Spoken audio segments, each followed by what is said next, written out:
border. Thank you for coming to the place where this influx of refugees to Poland is the biggest. Your presence here, Mr. President, first of all, sends a very big sign of unity. This is a huge sign of support and Euro-Atlantic unity, unity with my country, with Poland. It demonstrates great friendship between Poland and the United States and a very profound alliance. This is an evidence of great support and care for our mutual relations, but also a thing of importance to me. It is a sign and a message that you care about the security of Poland. Today, Mr. President, you met with U.S. soldiers who are deployed here and who watch over our security. They also help in this very difficult work, which is receiving millions of refugees who are crossing the border to our country right now. But first and foremost, they are guarding the security of the Polish border and guarding the security also of the entire Euro-Atlantic community of the whole of NATO, because today the eastern flank of NATO, and I do not hesitate to say this, I also said it yesterday at NATO summit, this is a front line today, the eastern flank. I'm very happy to have you here, Mr. President, because, as I said, your presence here sends a great signal and evidence of unity. Unity within NATO demonstrates a huge support and also a big significance attached by the United States to the stability and world peace, to reinstating the peace where difficult situations are happening, in places where somebody resorts to acts of aggression against other democratic and free nations, as it is happening today against Ukraine, where the Russian aggression, unfortunately, happening for a month now is a fact. But your presence, Mr. President, here today in the city of Rzeszów is also a great sign of support to us, support in terms of humanitarian assistance, which today is provided to the refugees from Ukraine, but also it is provided to us, Poles, who are receiving guests, because this is the name we want to apply to them. We do not call them refugees. They are our guests, our brothers, our neighbors from Ukraine, who today are in a very difficult situation where 12 million people have fled their houses by the war, by the Russian attacks. More than 3.5 million have already fled abroad. They cross different borders, but first and foremost, they have crossed the border with Poland. Today, we have got 2.5 million people in Poland, and the number is growing all the time. So the number exceeding 2 million right now is still growing, and all signs are that if the Russian aggression continues, those numbers will continue to grow.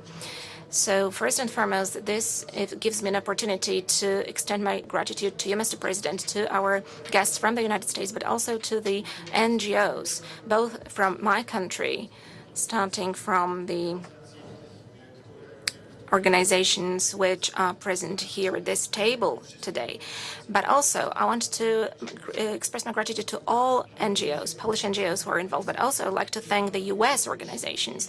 A big number of them is already present in Poland, and a lot of them sends assistance to our country. And in this context, I'm so much grateful to you, Mr. President, for your support, but also I would like to ask you to convey my personal words of thanks to the First Lady of the United States, to Mrs. Jill Biden, to your spouse, Mr. President, and please convey very heartfelt greetings from my wife to your wife.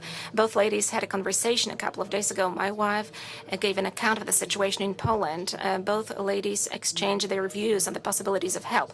Then my wife paid a visit to the United States, and from the United States she brought, in order to support Ukrainian hospitals and also centers here in Poland, which treat children from Ukraine, also wounded children from Ukraine. She brought from the United States a number of medical equipment and medicines from the United States. So thank you so much for this very swift assistance. Thank you so much. And please convey these words of greetings and these words of thanks to your wife. And also please convey very heartfelt wishes from my wife to your wife. So, ladies and gentlemen, this presents a huge challenge. This assistance is something unprecedented because within a couple of weeks, more than 2 million people have come to our country. We have never experienced anything like that throughout our history. This is the first time. But I would also like to thank all my compatriots who have opened their hearts and opened their houses, who have welcomed refugees. But as I said, first and foremost, our neighbors, our brothers from Ukraine, who are in a difficult position today, who are in need today. And all of us want to helped them so much. They are staying in private houses and they are staying in different facilities. Very often, these people are very much affected by the war, wounded persons, ill persons. Many of them have undergone a mental trauma after the experiences they had. Recently, we have received people without any belongings to Poland. They fled from bombs. So the situation is extremely difficult. That is why we are so much thankful for any help and assistance, because this is what we very much need today. On our part, we are doing everything we can with huge dedication and devotion. NGOs have also demonstrated huge dedication, also volunteers, firefighters. So there is a lot of assistance from NGOs, from churches, Catholic Church, but also other churches in our country and religious communities. There is a lot of support offered from all different sides, also from abroad. And once again, we are so much grateful for that. This presents a huge challenge to us, but it is also a huge challenge to the whole free world, as we understand it, and we all have to live up to it. Once again, thank you for this visit, and I'm so happy and delighted with the conversation that we can have. All the authorities in Poland are involved in providing assistance. It's not only the government, NGOs and volunteers, but also local governments. Tomorrow, Mr. President, you will meet refugees in Warsaw, but also, the Prime Minister of the Polish government will be present there, Mr. Mateusz Morawiecki. The Mayor of Warsaw, Mr. Rafał Trzaskowski, will be there. And they will share with you, sir, all the activities that are being conducted in Poland in order to live up to this difficult situation, in order to solve the problem. So once again, we are delighted with the visit you are paying here, sir, and very warm welcome to our country. I'm going to get in real trouble. Hello, I'm Julia Chatterley in New York. You have been listening to the US President Joe Biden there and the Polish President Andrzej Duda. Obviously, Joe Biden on the second leg of his tour in Poland, there to assess the humanitarian crisis and the situation there. The President of Poland pointing out the scale of the humanitarian crisis that they're failing. He said, look, 12 million people have been displaced. Now, 2.5 million people in Poland themselves. And he sees those numbers increasing. All signs are that if the aggression continues by Russia, then the situation will continue to increase and get worse. He spent a lot of time thanking the US President, of course, too. He thanked the religious communities, the ordinary people of Poland that are stepping up and providing support. Those meetings, of course, and discussions will continue. In the meantime, the US President is set to meet some of those refugees tomorrow and deliver what the White House is calling a major address. Now, with the war now grinding into its second month, we're getting a clearer look at the devastation Russia is inflicting on Ukrainian cities and on human lives. This video out of Mariupol shows fresh graves marked with crosses near a playground. And local officials now say at least 300 people were killed in that Russian attack 9 days ago on a theatre that was being used as a shelter.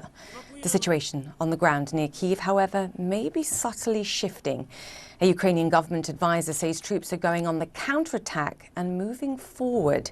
The Kremlin, meanwhile, could be shifting its strategy. According to the Interfax news agency, Moscow says it will focus on, quote, completely liberating the Donbas region. And it's not ruling out the possibility of storming blockaded Ukrainian cities. CNN's senior international correspondent Fred Pleitgen joins us now from Kyiv. Fred, good to have you with us. I know you were speaking to the mayor in the past day as well, just to get a sense of perhaps what that offensive might look like. What did he have to say? What can you tell us? And will you explain where you are for those that are wondering? Hi, Julia. Well, I'm actually right in the center of the Ukrainian capital of Kyiv. And as you can see here, I'm going to step out of your way for a second. This city is still very much on a war footing. This is a tank barrier right at the heart of the Ukrainian capital that was been set up here. It's been actually here for a while. And just to give you a look at how central we are, if we look over there, that is the Maidan. That is right the center of the Ukrainian capital. That's where we are, and that's, of course, where a lot of these checkpoints still are. There's a lot of soldiers, a lot of defense forces who are also here.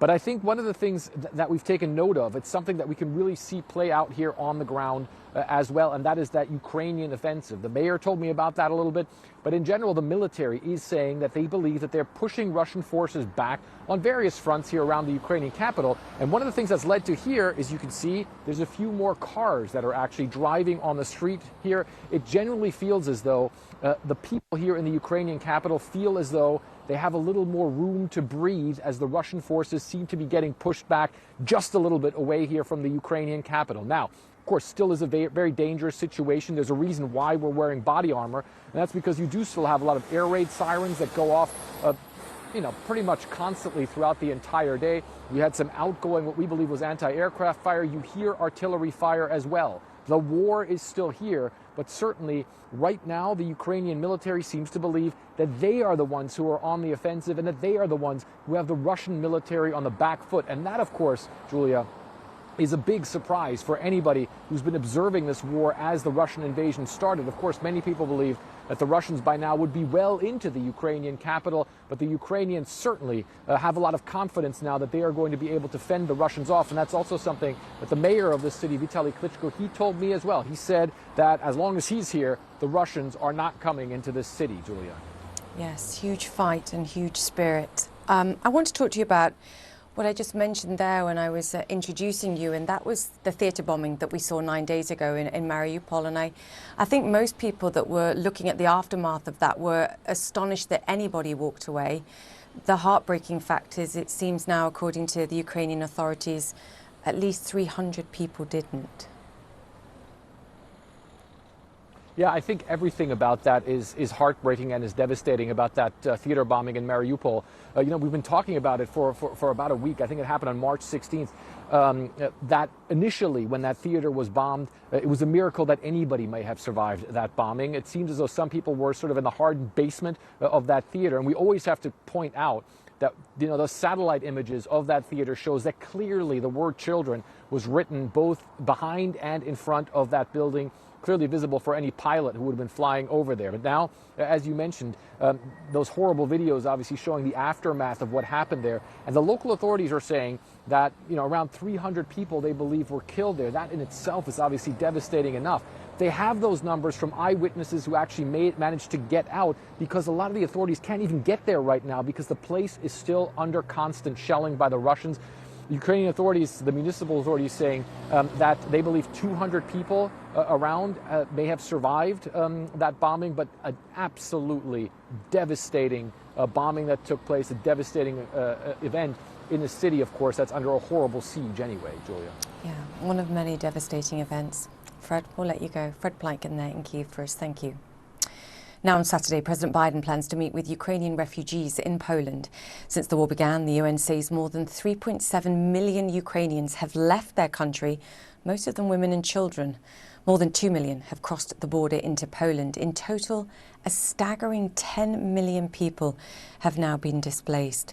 And joining us now, CNN correspondent Melissa Bell in Rzeszów, Poland, and Chief White House correspondent Caitlin Collins in Warsaw. Caitlin, I'll come to you first. We were just listening to the US President and the Polish President thanking Joe Biden for the presence of troops, for being there, which I think is the core of this mission, which is to show unity with their NATO partners. But it's also an opportunity for greater partnerships to put more pressure on Russia too. And we've seen many measures announced on that front as well. Yeah, and a pretty surprising partnership, of course, and given the relationship with Poland previously and how, he was obviously very close to former President Trump, much closer to him than President Biden, and had this populist drift that the White House had been critical of. But now you are seeing these two leaders share the world stage today as Poland has come to the help of millions of these refugees fleeing Ukraine. And of course, had said they in turn need help with processing and keeping all of these refugees, given they have been displaced from their homes because of this Russian invasion. And so you saw President Biden, he was getting a briefing on the humanitarian efforts underway in Rzeszów, Poland. That has become not only a hub for military aid going from the West into Ukraine, but also for a lot of these refugees. And so he talked to people who have been on the ground day in and day out for the last month, dealing with the refugees as they have been coming in, with very little more than the clothes on their backs. And so President Biden saying he wished he could go into Ukraine to see the refugee and humanitarian crisis firsthand. He seemed to indicate that is something that Secret Service or the White House would not let him do despite his interest in it, given, of course, Ukraine is currently an active war zone right now, and that is something that obviously the Secret Service would not be fully comfortable with. And so I think what you're seeing overall, though, is the president highlighting the other aspect of this invasion situation, which is not just what we had focused on yesterday when he was at Brussels talking to world leaders about sanctions and other efforts to punish Putin, but also what has happened to Ukrainians and how they've been pushed out of their homes, forced to flee a country that some of them have lived in their entire lives. And so tomorrow, President Biden is expected to meet face-to-face with some of the Ukrainian refugees who have left Ukraine and fled and come here to Poland. He'll also give a major address tomorrow, but also just highlighting the other aspect of this, the humanitarian aspect that this is, and the toll that this is causing on the people who have been forced to leave their homes.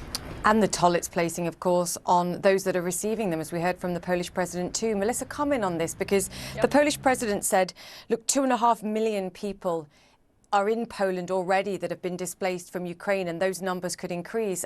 Until we understand, I think, the scale of pressure on what seeing 2.5 million people entering Poland, some will remain, some will move on, but what that means for the cities and the regions around the border, it's huge pressure.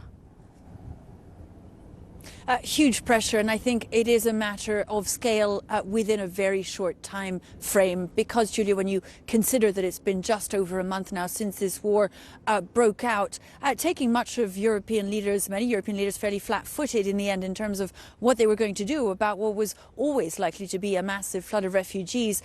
It is in the end the border towns along this border here in Poland that have borne the brunt of it, and what we've seen as a result of that are extraordinary acts of solidarity. Towns like Przemysl, just not very far from here, where we spent the last couple of weeks, a town of some 60,000 people, that was seeing in the first few days some 50,000 refugees come into that town every single day. So practically the town's population coming in by train, on foot, by car. And as Caitlin was just saying, women and children wearing, carrying not much more than the clothes on their back. And of course, the more time has passed on, the more they've been coming from besieged towns, the more they've been coming carrying a great deal of trauma as well. Bear in mind also, Julia, that we're talking about people who've left their men behind. All fighting age men are obliged to stay in Ukraine. They simply cannot pass that border. So the women arrive alone with their small children, some of them with several of them in tow, needing immediate help, food, water, shelter, and that's been given to them largely by the kindness of strangers, ordinary people who've gone out of their way in their first few days, NGOs who stepped into the breach. After that, many of these border crossings along this border that have become sort of huge aid centres for thousands of people that continue to pour in every day. Now, there has been some advance made in getting coordinating the movement of those refugees further into the European Union, but that's taken some time. Some 250,000 have now made their way into Germany and are now making their way into other European countries. But clearly, Poland remains really very much at the forefront of this, and that is what the discussions happening behind me in that airfield here in Rzeszów are about.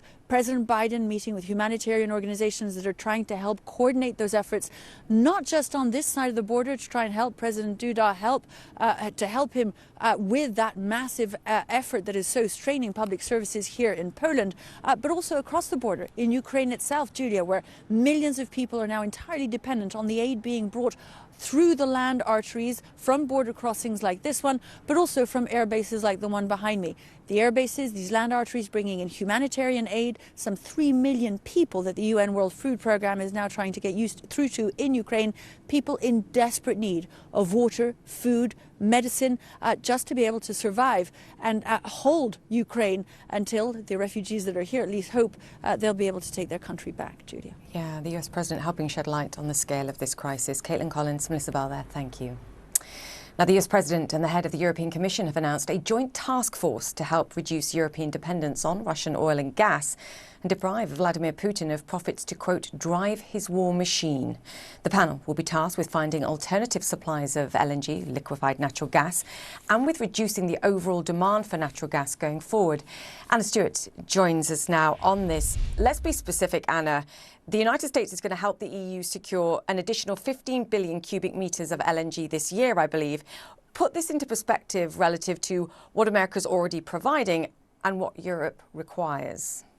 Right, okay, so overall, US is already the biggest supplier of LNG, liquefied natural gas, to the EU. Last year it sent 22 billion cubic metres. The number we're discussing today is 15 billion cubic metres. That's what Russia sent to the EU last year. So effectively, this is the US and some other nations, including some from Asia, trying to replace that 15 billion cubic meters, cutting Russia out from the EU LNG picture. It is significant, but we have to put this into perspective of the overall Russia-EU gas energy pie, because liquefied gas is actually a really small slice, 15 versus the overall Russia gas imports into Europe, which is 155 billion cubic meters. And the big problem with this reliance is it's those natural gas pipelines, the gas that runs through those, that will be much, much harder to replace.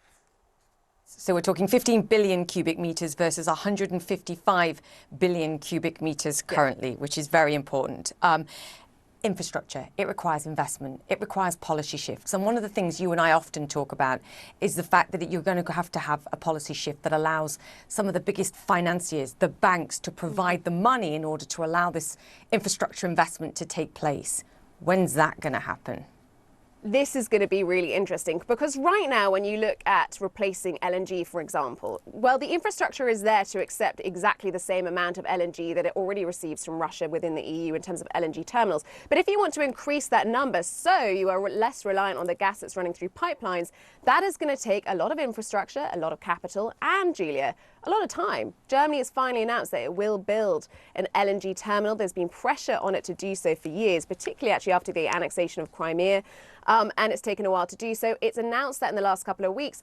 It'll take 2 years for that to come online. And I'll bring up another question that I think experts in this area, particularly regarding LNG, are mulling over. I was speaking to a US LNG exporter to Europe, and he questions, although the US is ramping up capacity of LNG and can help replace this LNG from Russia, what about the commercial agreements? Because I'm sure that LNG is already being pledged or promised to other countries around the world, Japan, Indonesia. So how easy will those contracts be to shift?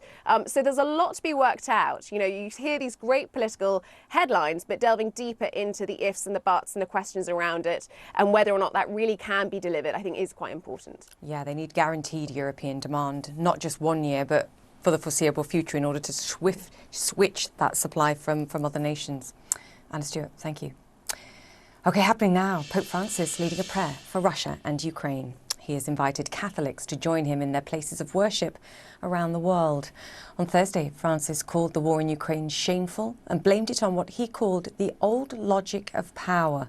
He said the solution is not to impose sanctions or increase military spending. Instead, he called for a, quote, culture of care for man's dignity and our common home everywhere on earth. We start from our own certainties, and when we lose them, we turn to God. Our Lady, on the other hand, teaches us to start.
Inside Africa, in association with Zenith Bank.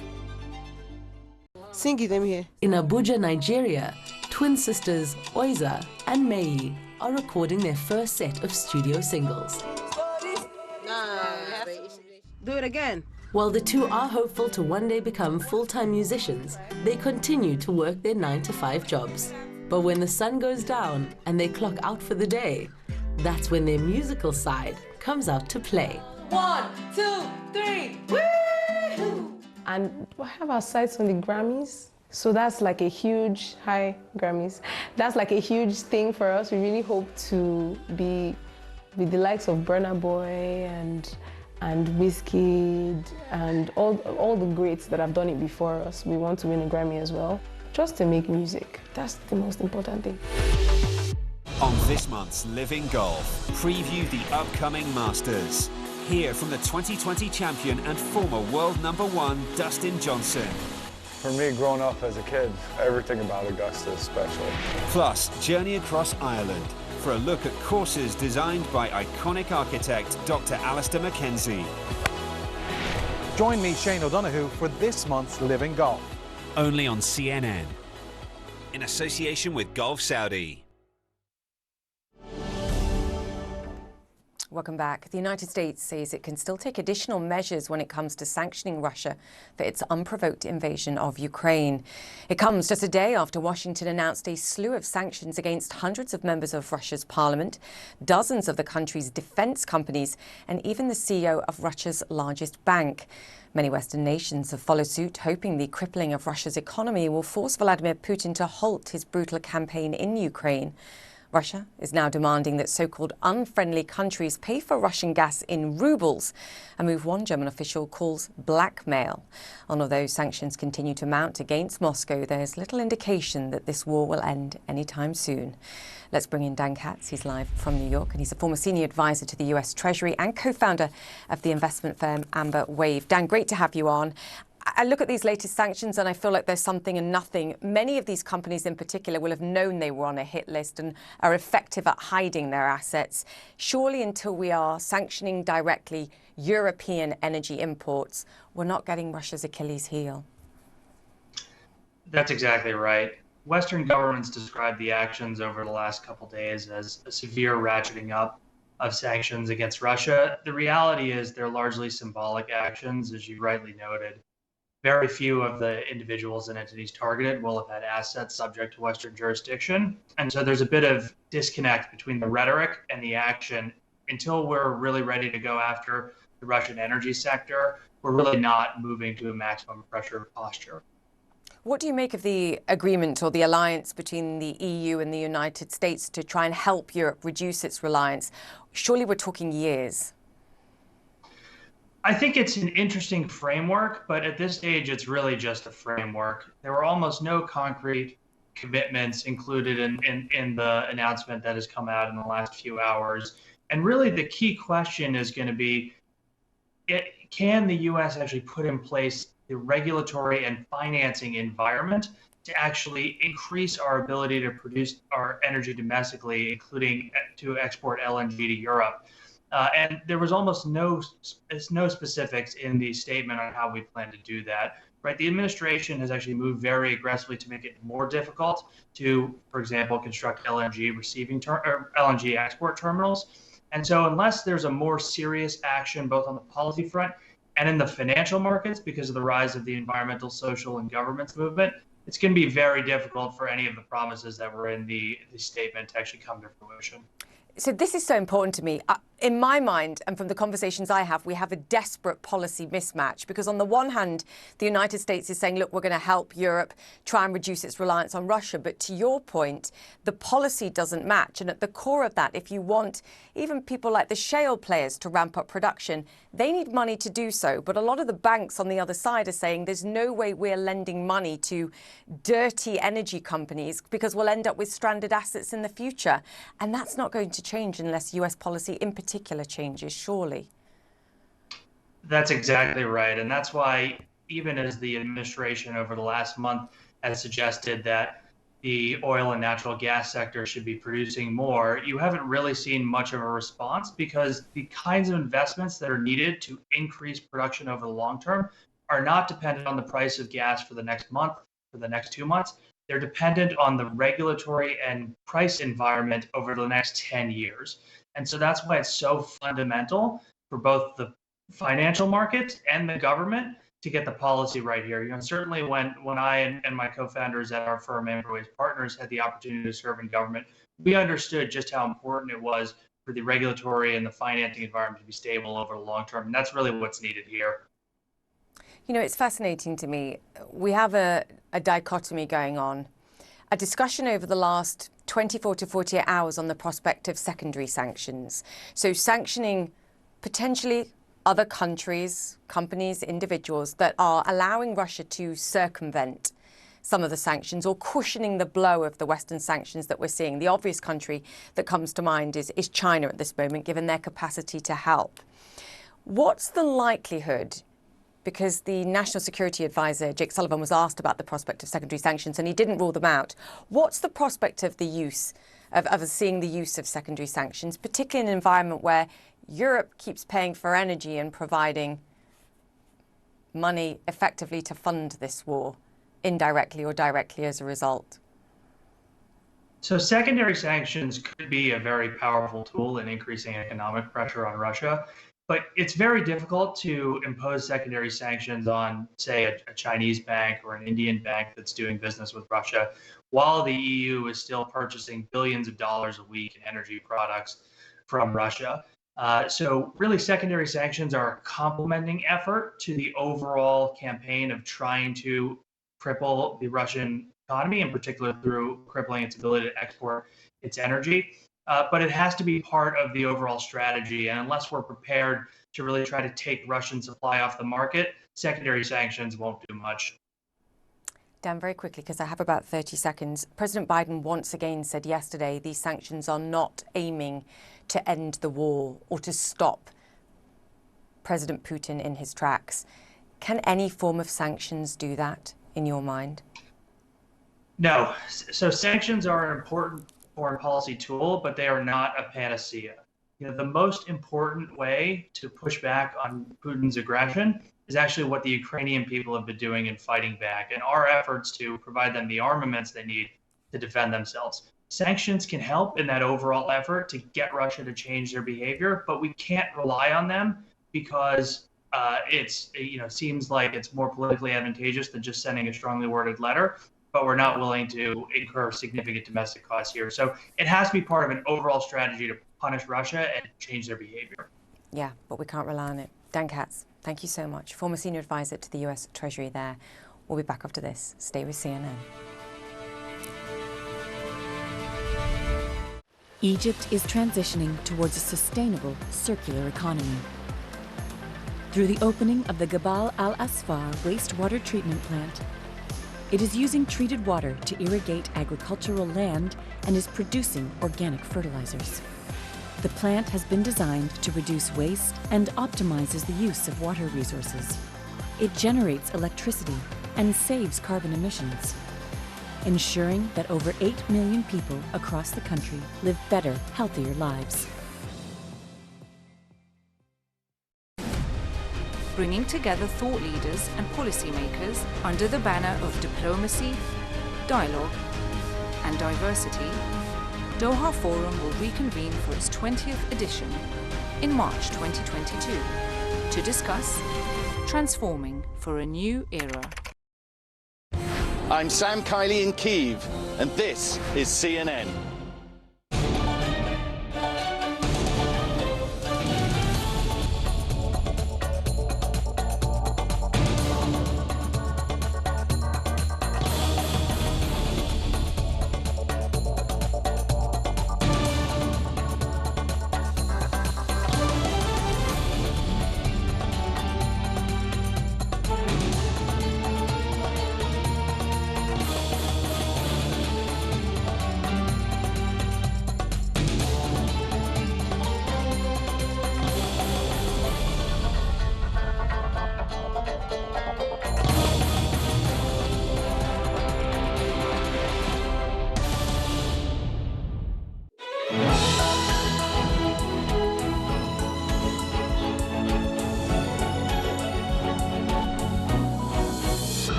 I'm David McKenzie in Cape Town, and this is CNN.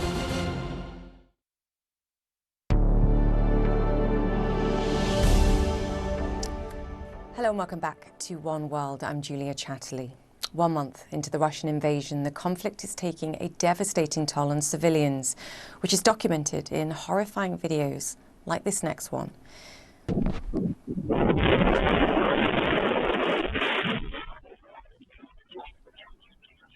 This shows the moment a missile strike hit a shopping mall parking lot in Kharkiv. The regional governor says 6 people were killed, 15 were injured. People had been lining up to receive humanitarian aid. Intense fighting continues in much of the country. CNN's Phil Black has a look at some of the fiercest battlegrounds. And we want to warn you, some of the images you're about to see are disturbing. The Russian military says it's in control of this port. That fiercely burning ship suggests otherwise. The landing vessel Orsk began exploding in Berdyansk not long after sunrise. Other boats and warships can be seen scrambling to get away from the fire as debris falls in the water around them. Ukraine says it destroyed the Orsk and the fire spread to a weapons depot. Ukraine hasn't revealed what weapons it used to carry out the attack. At Izyum, fiercely fought over territory in the east, a local man inspects what's left of his city, pointing out bodies when he sees them, while shells continue to fall nearby. Russia's military says all this is in their control now. Ukraine says the fight for Izium isn't over. Driving through Mariupol is an apocalyptic experience. Bodies and debris lie on the road. Someone is shooting. The driver slams his foot down to get away. Being outside in this besieged city is dangerous. But after weeks of Russia's blockade and constant bombardment, people in Mariupol have no choice but to line up outside for food. This video from Kharkiv proves the risk. It's the panicked aftermath of a Russian strike on a parking lot where people were also waiting for aid. The region's governor says 6 people were killed. And this tour is through what remains of Chernihiv in the country's north. The city's mayor is driving. He says complete carnage has been unleashed here. Civilians across Ukraine's towns and cities are documenting their devastated communities because they want people everywhere to see and understand. Phil Black, CNN, Lviv, Ukraine. Residents in the southern city of Kherson are now living under Russian occupation. There have been several protests in the city since Russian forces moved in. In the latest show of defiance, residents hoisted the Ukrainian flag at City Hall. Workers on a crane draped the blue and yellow symbol along the building, as you can see here. Yulia lives in Kherson. The 20-year-old college student has participated in some of the protests. We're not using her full name to protect her identity. Yulia, thank you for being brave enough to come on today and talk to us. Firstly, tell me how you're doing, how you and your family are doing. My family and me are doing pretty well right now. It's not for every single family in our city to do well because of Russian invasion, and a lot of people are out of electricity, out of water, out of gas, and they don't have anything to eat or to have any medicines. My mother and father are doing okay. My brother is pretty good too, but my grandmas are not so good actually, because one of my grandma has a Parkinson's disease, and my other grandma she's just too old to walk. And they had their medicine, they had their pills that they used to take every single day, so the pain would not be so unbearable for them. But as long as we've been under occupation for a month now, Russians are not giving any opportunity for Ukrainian any help to come in and for medicine to come in. And now I am every day coming to them, helping them to get some food and to get some rest, but they're still in a great pain, have no way to stand up or to walk somewhere. And they have you have no access to medication now, so they're simply not taking anything. Yes, they have really specific pills that were given to them by the doctor, but there is no more in the city. They don't have, it's not like we could buy them. We wished we could buy them, but it's not anywhere in the city. We could not find them in the city anywhere. And all the good people out there were trying to help us to find some of the medication or any analog or something that could help them, but no pills that could help with pain, no pills that could help with Parkinson's disease, no pills that could help with heart disease are nowhere to be found now in Kherson. You're still at home and living in these conditions, as you've said, with your family. You also have been trying to show people what it's like. You've been posting images from your window which shows smoke, Russian military vehicles. I assume that means you're hearing sirens a lot too. How frightening is it that this is now what you're dealing with every day? Well, I do remember the night when, first night when they came into the city. I remember clearly that I can see out of my window they every day. I can hear them riding here and there right now because I have a really long street and very important streets near my window. Armored personnel carriers, some tanks, and a lot of cars are going here and there every day, and for more than 10 times a day I can see them. For the first time it was really frightening. I remember clearly how I tried to look out of the window, and the first thing they did is they pointed their guns at my window. And I do remember how frightening it was, because then I tried to hide, nothing went down for me, but I heard shootings. I heard that there were a lot of shootings, and next day I knew that a friend of my brother was dead because he was going through the same street that night, and also I saw a lot of damaged windows along the street because they were shooting just civilians who were looking out of the window to see what's the noise, and they were shooting at them. Have you spoken to any Russian soldiers? Have any of your friends come into contact with Russian soldiers? How are they treating you? Oh, they're not really nice to them. I have my friend who was trying to just pass through the Russian soldiers, and one of them came to him and bit him in his chest and in his chin. So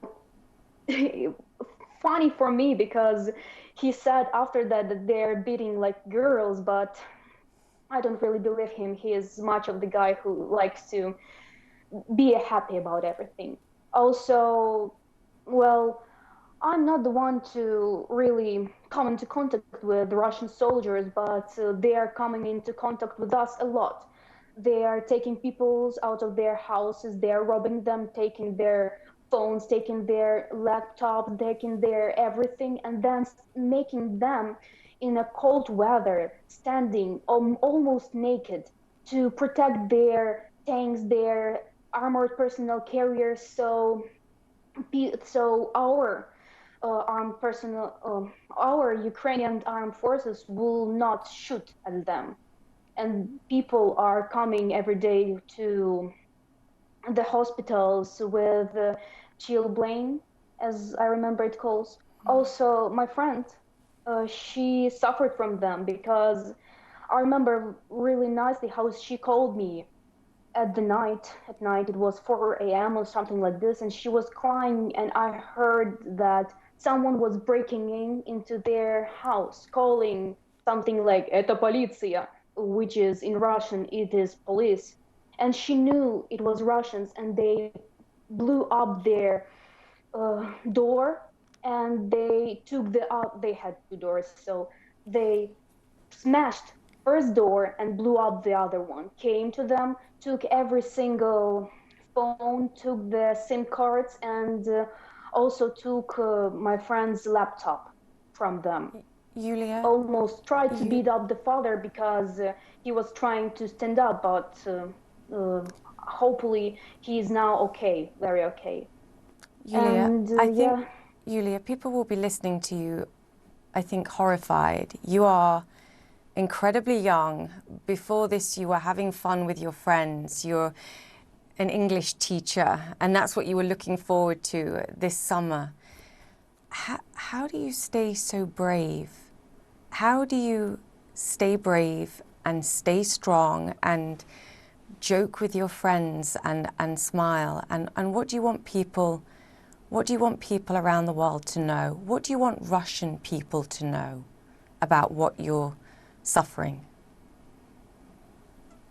Well, I'm staying so brave. I'm staying here. I'm here tonight because I know what I'm standing for. Every single person out in the world know what I'm standing for. I'm standing here not only for Ukraine, not only for someone who I care about. I stand here because Kherson is Ukraine and will always be Ukraine.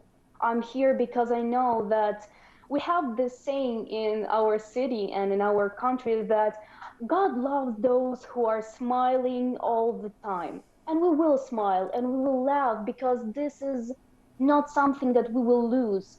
This is not the war that we will lose. They already lose the war. And I more than believe that we will win it. I want to know people out there in the international community that I'm really grateful for you standing up for us, for you being there for us, and for you saying all those nice things and preparing and helping us out in this horrifying moment when I, as a person, and all the people around us can hear bombs and all those horrible stuff, killing people just around us, just outside their window. I'm really grateful. But Russian people, you need to know, if you want to stand with your country, it's your choice. But you will not win this war as long as you want, because this is not the place where you can be. This is Ukraine, and this will always be Ukraine. Yulia, I think you just gave us a great sense of the Ukrainian spirit and fight. Yeah, really. Thank you for being so brave, and stay safe, please. Our hearts are with you. Thank you, Yulia. Thank you. If you would like to help people in Ukraine who may be in need of shelter, food, water, please go to cnn.com/impact. You'll find several ways that you can help. We'll be right back.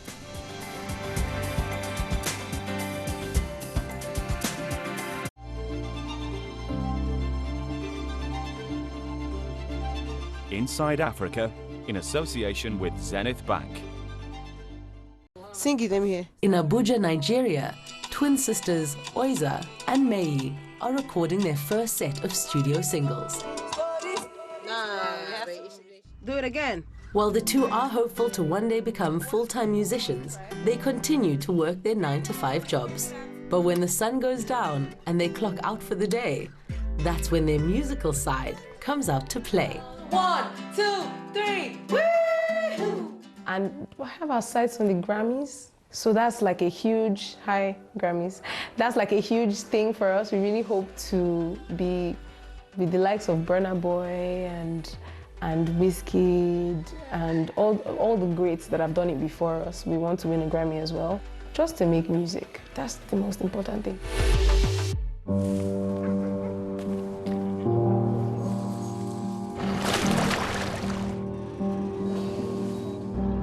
It really only takes a few moments to gain an appreciation of just how tough it is out here.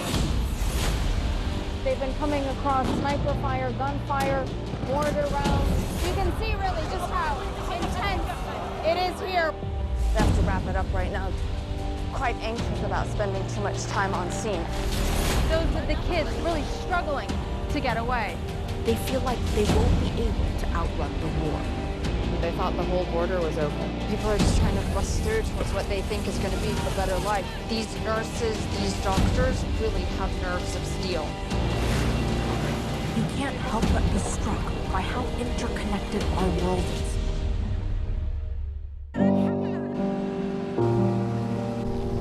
Arwa Damon, CNN.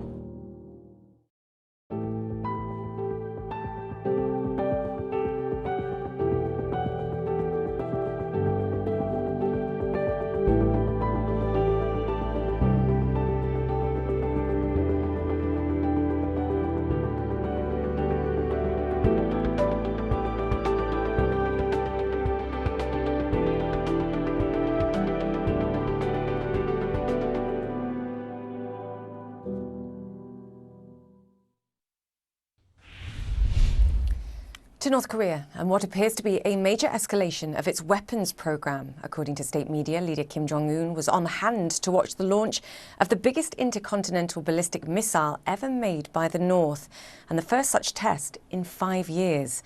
This ICBM was launched vertically, stayed in the air for 71 minutes, reaching a maximum altitude of more than 3,700 miles, travelling higher and longer than any previous missile test before crashing into the waters between North Korea and Japan. If fired on a standard trajectory, experts believe the so-called monster missile could travel more than 8,000 miles, placing all of the continental United States within range. South Korea responded to the launch with a live fire test of its own missiles from land, a fighter jet and a ship, and along with the US and Japan condemned North Korea for violating UN sanctions. And an update now on a brutal conflict that CNN has covered for over a year. Rebels in Ethiopia's Tigray region have accepted a government-proposed humanitarian truce. It will allow aid to flow into Tigray. The UN says 90% of the population there, of around 5.5 million people, urgently need help. Since fighting broke out in November of 2020 between government forces and the Tigray People's Liberation Front, thousands of civilians have been killed and millions more displaced. And breaking news now out of Saudi Arabia, a spokesman for Yemen's Houthi rebels says the group has launched an attack on the Saudi Arabian state oil giant Aramco, this in the port city of Jeddah. The attack also targeted vital facilities in the capital city of Riyadh. It sparked a huge fire. This is happening as the Formula One race gets underway this weekend. Saudi officials say so far there are no casualties in this attack. We'll bring you more on this story as it comes in. Stay with us. We'll be back after this. In a special ongoing season of the Tug of War podcast, CNN reporters are on the ground in Ukraine, documenting Russia's invasion, the escalating conflict, and what it means for the rest of the world. Tug of War. Listen wherever you get your podcasts.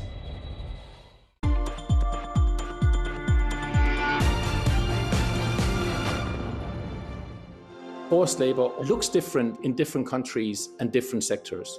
My name is Jonas Astrup. I'm the Chief Technical Advisor for the ILO Third-Party Monitoring Project in Uzbekistan. And I've been based in Tashkent for the last 4 years.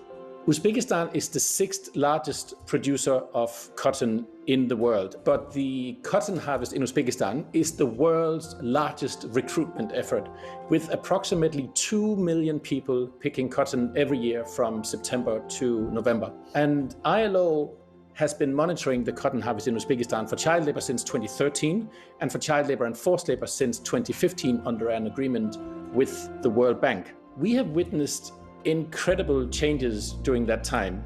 2 million children out of child labor and 500,000 adults out of forced labor. We have seen wages increased by over 600%. We have seen the number of labor inspectors doubled and perpetrators punished.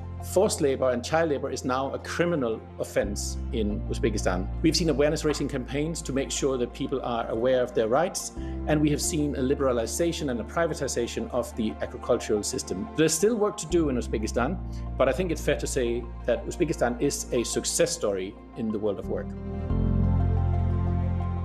Coronavirus. To get daily news updates in your inbox, sign up for the CNN newsletter. Coronavirus. Fact versus fiction. On this month's Living Golf, preview the upcoming Masters. Hear from the 2020 champion and former world #1, Dustin Johnson. For me, growing up as a kid, everything about Augusta is special. Plus, journey across Ireland for a look at courses designed by iconic architect Dr. Alistair Mackenzie. Join me, Shane O'Donoghue, for this month's Living Golf. Only on CNN. In association with Gulf Saudi. I'm Natasha Bertrand at NATO headquarters in Brussels, and this is CNN. Welcome back to One World. US President Joe Biden departing Rzeszów, Poland, and heading on to the latest leg of his journey in Warsaw now. As you can see moments ago, him climbing the steps there. I can show you some live pictures.